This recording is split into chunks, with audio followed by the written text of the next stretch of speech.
Oh my God. So, galing ako sa labas. At saka, iniwanan ko yung asawa ko kasi bising-busy ako ng maaga. Pagdating ko sa bahay, itong nangyari sa bed namin. Andito si Momo. Andito si Lucky. Andito si Grumpy. Andito si Patches. At saka yung pinakamalaki.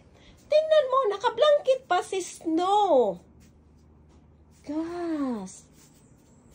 Oh, tingnan mo, nagkisananay pa tong dalawa. Oh, ganun ka-sweet yung pusa at saka ano ko. Ganun sila ka-sweet dito. Oh my God, Daddy. What's happening for your bed? Oh, yan, tingnan mo yan sila. He's getting mothered by Lucky. Lucky's getting mothered by Grumpy. Yan. Ano nangyari sa bed ko? So, mamaya, palitan na naman yan ang ano.